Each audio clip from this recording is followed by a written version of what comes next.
ये कहानी उस दौर की है जब अयोध्या में राम मंदिर के लिए आंदोलन अपने चरम पर था।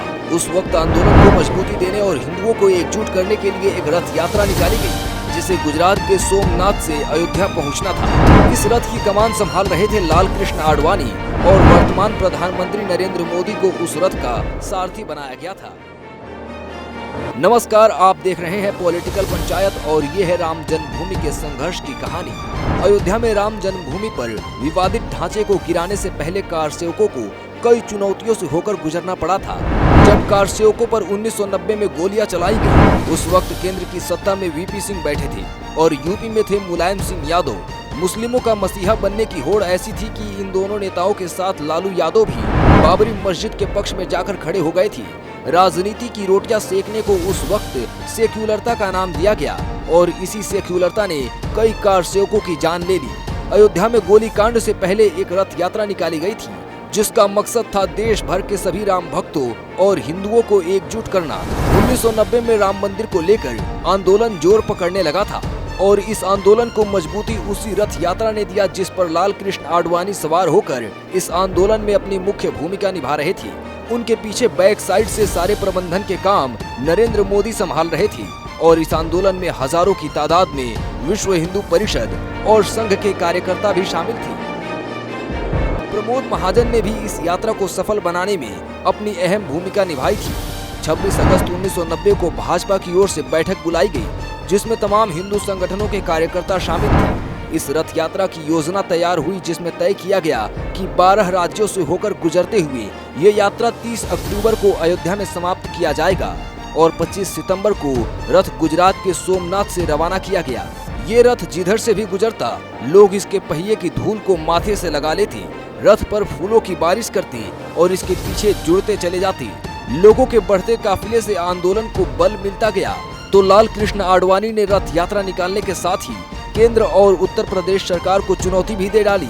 अगर किसी में हिम्मत है तो इस रथ को रोक कर दिखाए। लोग कहते हैं कि आप अदालत का फैसला क्यों नहीं मानते? अदालत क्या इस बात का फैसला करेगी कि यहाँ पर राम का जन्म हुआ था कि नहीं हुआ था?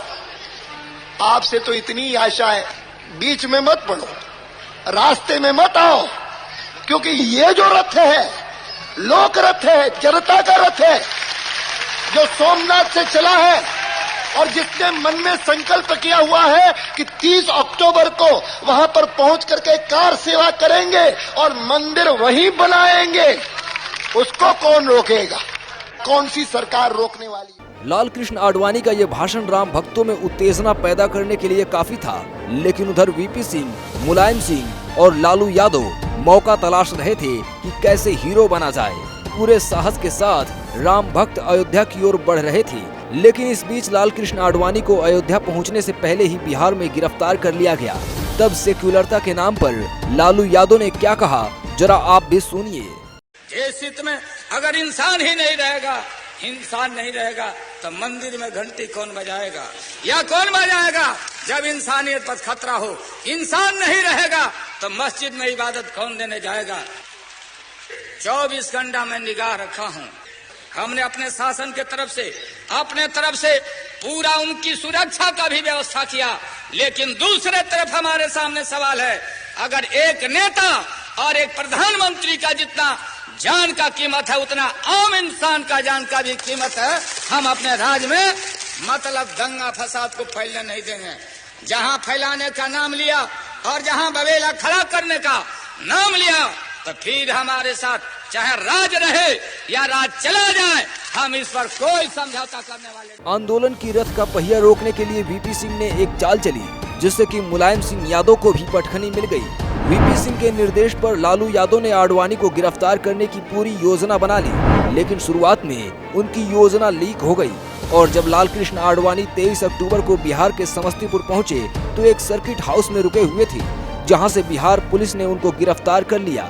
इस गिरफ्तारी का असर ऐसा हुआ कि केंद्र में वीपी सिंह की सरकार गिर गई, क्योंकि भाजपा ने अपना समर्थन वापस ले लिया और देश की राजनीति में सियासी भूचाल आ गया।